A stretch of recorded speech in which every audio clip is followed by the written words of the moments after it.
I read my first Archie comic, and here's what I think.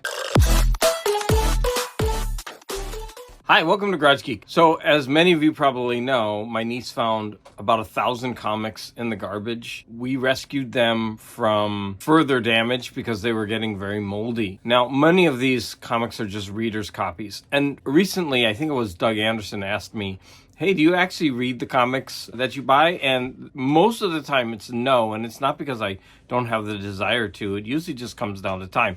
So the first of 2 boxes arrived because I had them shipped from Pennsylvania. When I was going through them, this was near the top, and I thought to myself, you know what? I've never read an Archie comic.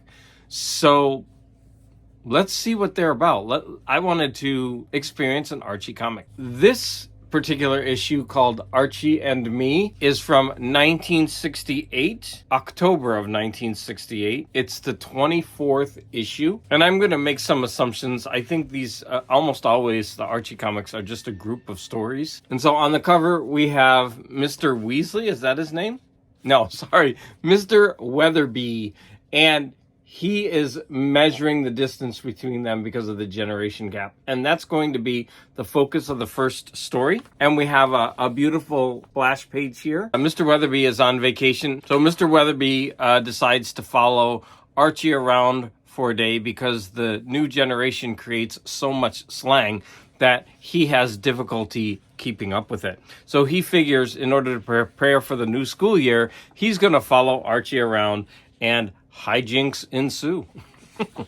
One thing that's really interesting about some of these old comics are the ads. One of them is this Go-Go Tail, which cost $1 plus 25 cents handling. You actually even have to send a sample of your own hair plus the $1. So you have to cut off a piece of your own hair, I guess, so they can match up the color. And you're going to send that hair sample to Go-Go Tail. And you can use I wonder if they're actually going to send you real hair or if it's some kind of plastic that they match the color to.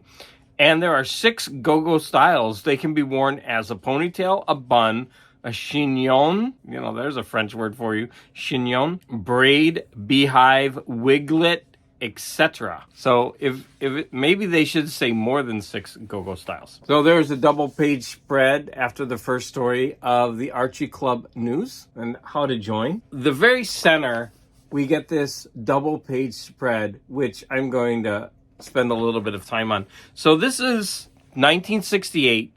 The Saturday morning lineup, Saturday morning TV lineup, which so many of us, I was born in 1968, so I was definitely watching the Saturday morning cartoons throughout, who knows, for how long. I grew up with them. I'm sure my older brothers and sisters were watching them too, and so I was probably watching them as an infant. So we've got the Go-Go Gophers, the Bugs Bunny Roadrunner Hour, Wacky Races, the Archie Show, the Batman Superman Hour, the Herculoids, Shazam, not Shazam, but Shazam, Johnny Quest, Moby Dick and the Mighty Mightor, the Lone Ranger. Now, the funniest thing they say is, tear this out and carry it with you everywhere. That's funny. So you're supposed to rip out this. I hope a lot of kids didn't do that because then that destroys the magazine. And then we're going to get 2 pages, one with just a single page story, Jinx, Bubble Trouble. Now, I guess Jinx is some kind of brat who's always doing things wrong, but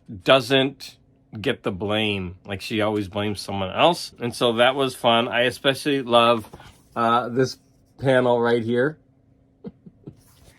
She popped the bubble in his face. And then we got a beautiful page, a single page, basically a pinup of Archie not being able to decide between Betty and Veronica, and those are the gears in his head, always whirling and spinning to try to satisfy those two. And that one is called It's a Woman's Whirl. You know what? I'm mistaken. This is actually the introductory page to introduce the next story, which is about how Archie has to plan dates for both Betty and Veronica on the same night. And then it goes into a story of this footballer who's the star football player for the team who's down because he broke up with his girl.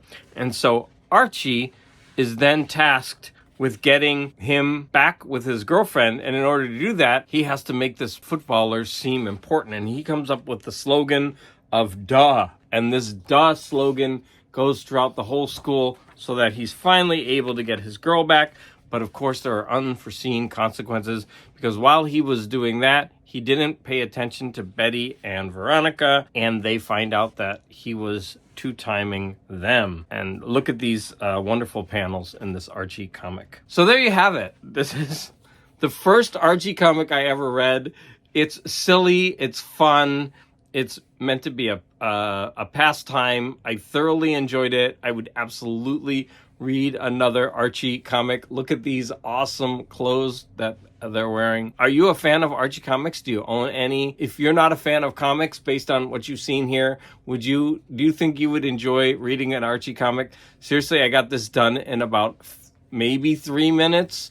It was very quick. But for me, what's important is not only the story, but the art. And I really did enjoy this art. It's not the kind that I normally gravitate toward, but the art in this book is solid. It's very nice, very well done. It's very typical for, I guess they must have had, this is only a guess, so if you know, please inform me. They must have had a house roster of artists who are all trained to create the Archie look with the same style, even though there are probably many, many different artists over the years. If I'm wrong about that, please let me know. Maybe there is only 1 or 2 artists. I should investigate that, but I really know nothing about Archie comics. What do you think? Please leave your comments, and also thank you for your support.